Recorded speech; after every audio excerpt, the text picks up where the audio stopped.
News now देखने वाले सभी दर्शकों का स्वागत है। आज एक अहम और बड़ा मुद्दा लेकर आपके साथ हम फिर से जुड़े हैं और आज प्रोग्राम में बात करेंगे राष्ट्रीय ध्वज की। जी हां, बात करेंगे तिरंगे की। सबसे पहले तिरंगे के बारे में थोड़ा सा हम जानने की कोशिश करें तो सन 1947 में 22 जुलाई 1947 में भारत का जो तिरंगा है उसके डिज़ाइन को फाइनल किया गया और हमारा जो फ्लैग कोड ऑफ इंडिया का एक्ट है उसमें बहुत सारे संशोधन किए गए और 2002 का जो final flag code of India 2002 है उसके तहत तिरंगे को पब्लिक प्लेसेस पर होइस्ट करने की, लहराने की अनुमति जो है वो दी गई। और आपको मैं बता दूं कि इससे पहले पब्लिक प्लेसेस पर प्राइवेट लोगों द्वारा राष्ट्रीय झंडे को फहराने की अनुमति नहीं थी, इस पर पाबंदी थी। लेकिन एक इंडस्ट्रियलिस्ट जिनका नाम नवीन जिंदल था, जब वो अमेरिका से अपनी पढ़ाई करने के बाद भारत लौटे तो उन्होंने देखा कि यहाँ पे राष्ट्रीय ध्वज फैलाने पर जो है वो पाबंदी लगाई गई है।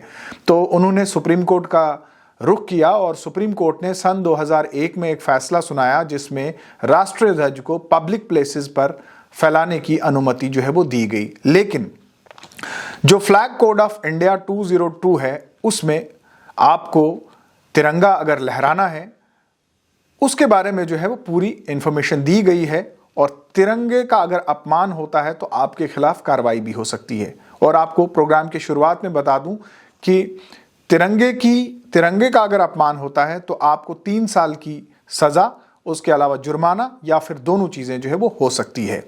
अब थोड़ा सा रुख करते हैं जम्मू कश्मीर का। जी हां, आज जरूरत क्या आन पड़ी कि हम प्रोग्राम में बात कर रहे हैं तिरंगे की। जी हां, 2022 में, अगस्त 2022 में जम्मू कश्मीर की सरकार, खासकर जम्मू कश्मीर का जनरल एडमिनिस्ट्रेशन डिपार्टमेंट एक सर्कुलर जारी करता है जिस सर्कुलर के तहत हर घर झंडा प्रोग्राम की शुरुआत जो है वो की जाती है। और अगस्त 12 से लेकर अगस्त 15 2022 तक ये प्रोग्राम जम्मू कश्मीर में जो है वो चलाया जाएगा। इस सर्कुलर के तहत जम्मू कश्मीर की यूनिवर्सिटीज, जम्मू कश्मीर में जितने भी घर हैं, colleges, schools, urban local bodies, offices, tehsils, blocks, panchayat, पटवार खानाज, इन सभी पर राष्ट्रीय ध्वज जो है वो फहराया जाएगा। आज प्रोग्राम करने का मकसद ये है कि आप हमारे स्क्रीन पर देख रहे होंगे कि जिन लोगों ने राष्ट्रीय ध्वज अपने घरों पर फैलाया हुआ है उनकी हालत क्या है। क्या आपके खिलाफ कार्रवाई नहीं बनती है? और आपको बता दूं कि राष्ट्रीय ध्वज को जितना ज्यादा इज्जत, मान, सम्मान आप दे सकते हैं, आपकी ये कोशिश होनी चाहिए। ये महज एक फरमान नहीं है कि सरकार ने सर्कुलर निकाला और आपने अपनी छत पर जो है वो राष्ट्रीय ध्वज फैला दिया। राष्ट्रीय ध्वज फैलाने के बाद आपकी जिम्मेदारी जो है वो इस तिरंगे की तरफ है कि आप इस चीज का ख्याल रखें कि तिरंगे का कहीं अपमान ना हो। लेकिन वो लोग जिन्होंने अपने घरों पर तिरंगा लहराया हुआ है, लगाया हुआ है, वो जरा अपनी छतों पर जाकर देखें कि आपने तिरंगे की हालत क्या कर रखी है। क्यों आपके खिलाफ कार्रवाई ना की जाए? अगर आप तिरंगे का सम्मान नहीं दे सकते तो तिरंगे लहराने का आपका कोई हक नहीं बनता। जी हां, आपको बता दूं कि अगर तिरंगे का अपमान आप करते हैं तो आपको 3 साल की सजा हो सकती है और जुर्माना हो सकता है या फिर दोनों चीजें जो है वो हो सकती है। संविधान में तिरंगे को लहराने के कुछ असूल दिए गए हैं, आपको इनको जो है वो मानना होगा। और इसमें मैं आपको बता दूं कुछ चीज़ें जो बहुत इंपॉर्टेंट हैं और ख़ासकर जम्मू कश्मीर का जीएडी डिपार्टमेंट जब सर्कुलर इशू करता है तो इसमें एक लाइन भी ऐड करता है और ये कहता है, the circular also reads that it has to be ensured that the national flag is hoisted in an appropriate and befitting manner with due regard to flag code of India. यानी flag code of India 2002 के तहत झंडे को लहराने के लिए जो चीजें मुकर्रर की गई हैं, जो चीजें तय की गई हैं, आपको उनका पालन करना होगा। लेकिन मैं दावे के साथ कह सकता हूं और इसके अलावा आप हमारे स्क्रीन पे जो फुटेज देख रहे हैं, जो वीडियोस देख रहे हैं, ये जम्मू की छतें हैं और जम्मू की छतों पे लगे हुए तिरंगे हैं। तो क्या ये तिरंगा सही लगा है?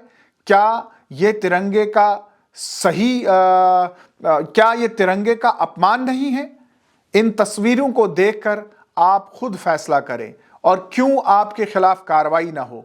जीएडी का ऑर्डर यह भी कहता है कि इंफॉर्मेशन डिपार्टमेंट एक कैंपेन चलाएगा जिसमें लोगों को यह जागरूक किया जाएगा कि अगर आप अपने घरों की छतों पर तिरंगा लहराते हैं तो तिरंगा जो है वो किस तरह से लहराना है, तिरंगे का अपमान नहीं होना चाहिए, तिरंगे का किस तरह से ख्याल रखना है। लेकिन आप हालत देख सकते हैं, कहीं पे तिरंगा तारों से बंधा हुआ है, कहीं तिरंगा पूरा टूटा हुआ है, कहीं तिरंगा झुका हुआ है, कहीं तिरंगा मैला है। तो आपसे ये सवाल क्यों नहीं पूछे जाएं कि अगर आपने तिरंगा लहराया है तो इस तिरंगे का ख्याल कौन रखेगा? जी हां, अगर आपकी सफेद कमीज पे दाग लगता है तो आपको फिक्र हो जाती है कि आपकी सफेद कमीज पे दाग लगा और चंद लम्हों के लिए भी आप इसे बर्दाश्त नहीं करते हैं। लेकिन तिरंगे की जो हालत आपने कर रखी है, इसका जिम्मेदार कौन होगा, इसकी भरपाई कौन करेगा? और मैं आपको बता दूं कि जो फ्लैग कोड है वो ये कहता है, जो सेक्शन 2 है उसका सबसेक्शन 10 है, वो ये कहता है कि the flag shall not be intentionally allowed to touch the ground और द फ्लोर और ट्रेल इन वाटर। पिछले दिनों बारिशें हुई और तिरंगे की हालत क्या है ये आप खुद देख सकते हैं। इसके अलावा the prevention of insults to national honour act 1971 कहता है कि आपके खिलाफ कार्रवाई जो है वो बनती है अगर आप नेशनल फ्लैग को पूरा सम्मान नहीं दे सकते हैं। इसके अलावा मैं आपको बता दूं कि if flag is displayed in open, it should as far as possible be flown from sunrise to sunset irrespective of weather conditions। तो क्या वो लोग जिन्होंने झंडे को, तिरंगे को अपनी छत पे लगाया है, वो रात को इस तिरंगे को सम्मान के साथ नीचे उतारते हैं, अपने घर में वापस रखते हैं? बल्कि नहीं, आपने तो महज सरकार के एक फरमान का पालन किया है और न जाने अगस्त के महीने में आपने अपनी छत पे तिरंगे को लहरा दिया है और आज 6 महीने बीतने के बाद आपने कभी यह भी नहीं जाना कि आपका तिरंगा सही है, आपके तिरंगे को सही सम्मान मिल रहा है। अब ये कौन देखेगा? 6 महीने बीतने के बाद आज हालत आप ये देख लीजिए कि सरकार के द्वारा निकाला गया ये सर्कुलर क्या तिरंगे के हक में है? क्या तिरंगे को सम्मान मिल रहा है? क्या लोग तिरंगे के साथ इंसाफ कर रहे हैं? हम इस सवाल का जवाब नहीं देंगे। हमारे साथ ये जो वीडियो फुटेज चल रही है ये इन सवालों का जवाब दे रही है और जवाब देगा आपका अपना मन। आप लोग अपनी छतों पर जाकर देखिए कि आपने तिरंगे की हालत क्या कर रखी है। और मैं उम्मीद करता हूं कि इस प्रोग्राम के बाद कम से कम आप लोगों की आंखें जो है वो खुलेंगी और आप इस तिरंगे को सम्मान देंगे। वरना मैं सरकार से ये कहूंगा कि वो दूसरा एक ऐसा ऑर्डर निकाले जिसमें इमीडिएटली ये जो तिरंगे लोगों ने घरों पर फॉर्मेलिटी के तौर पर लहराए हैं, जिसकी कोई कद्र नहीं है, सरकार को यह करना चाहिए कि इन लोगों के खिलाफ कार्रवाई करनी चाहिए। और अगर कार्रवाई नहीं कर सकते हैं तो फिर एक ऑर्डर निकालिए कि लोग घरों पे फॉर्मेलिटी के तौर पर तिरंगे नहीं लहराएं, बल्कि तिरंगे को ऐसी जगह लहराएं जहां पे तिरंगे को हम सम्मान दे सकते हैं, जहां तिरंगे की कदर की जा सकती है। इसके अलावा ये कोई नई बात नहीं है या कोई ऐसी बात नहीं है जो आपको देखने को नहीं मिलेगी। तिरंगा कहां लगा है? तिरंगा सिंटेक्स की टैंकी के साथ लगा है, तिरंगा पाइप के साथ लगा है, तिरंगा तार के साथ बंधा है, लोहे की तार के साथ बंधा है, बिजली की तार के साथ बंधा है। ये ऐसी जो तस्वीरें हैं ये बिल्कुल आम हैं। कोई भी अपनी छत पे चढ़े, अपने दाएं और बाएं मुड़कर देखकर और वो देखे कि लोगों ने तिरंगे जो है वो किस तरह से लगाए हैं, किस तरह से बांधे हुए हैं।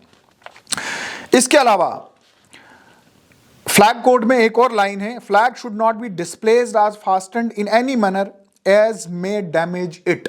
तो क्या इस चीज का हम ख्याल रखते हैं कि हमने अगर झंडा लहराया है, हमने अगर तिरंगा चढ़ाया है तो वो फटा नहीं है, वो खराब नहीं हुआ है, उसके कलर्स खराब नहीं हुए हैं, उसका कपड़ा खराब नहीं हुआ है, वो फटा नहीं है, वो तार नहीं हुआ है।